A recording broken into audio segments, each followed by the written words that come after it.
Ayan, babalatan na natin yung kamuting kahoy. Linisin natin ng maigi. Tatanggalin natin yung mga sira na yung bulok na ba na mga kamuting kahoy. Linisin natin, hugasan maigi hanggat malinis. Tapos, isalang na natin sa ating nidniran guys. Yung nidniran natin, yung tinatawag na, pwede na tawagin gilingin. Gilingan. Gilingin. Ayan, nilidinda natin yan. Pagkatapos, nakita nyo yan, pinong-pino na siya. Yan, no, pinagawa natin yan. No, napakagandang imbensyon yan. Pagkatapos, isalang na natin yan sa pinagawa din nating hydraulic na ipitan. Doon iipitin yung kamuting kahoy natin. Ayan, saksak natin sa malinis na sako ha. Yung matibay na sako kasi napaka higpit niyan pag hinigpitan mo niyang hydraulic jack na no, parang gulong.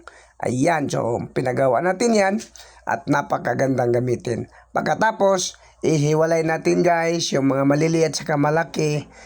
Ayagon ba sa Bisaya? Ayan, yun ang malaki. Huwag na natin isama yan. Yan, no, pinong-pino na. Yun ang ginawa nating powder na talaga. Yun ang gawin nating special puto balanghoy.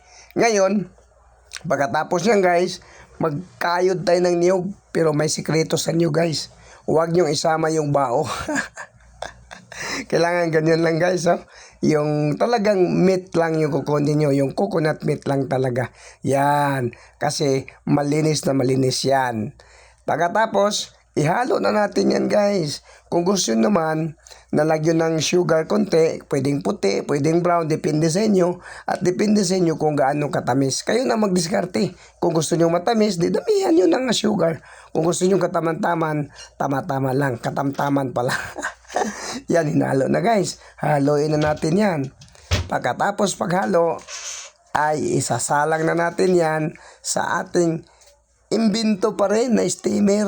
No, tayo lang gumawa niyan. DIY din yan guys na steamer natin. At saka yung mga molde na yan.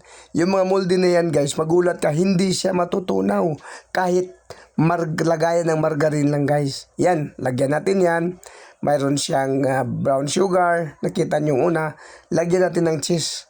No, ganyan lang kasimple guys. Yung special puto balanghoy natin. Kung gusto nyo gumawa, pwede kayong makagawa niyan. Pwedeng mano-mano. No? Yun ang special puto balanghoy natin dito. Ayan, isasalang na natin sa DIY natin na steamer. Ayan, ipapatong lang natin dyan. No? Yan, kumukulo na yan. No? Bumubukal. Yung tubig niya. Ayan, kumukulo. Tapos saling natin yan. Intay lang natin yan ng 3 minutes or hanggang 5 minutes. Makikita naman natin kung maluluto na siya. Ayan, maya-maya tatanggalin na natin yan guys. Para makita yan, luto na. Itataktak na natin yan guys. Pagkatapos natin itataktak para matanggal. Tingnan nyo, di ba? Napakadali lang yung taktak. Basta sakto lang siya sa pagkaluto. Papahiran natin guys ng margarine yung original para masarap yung toppings niya. Salamat, sana may natutunan po kayo. Bye!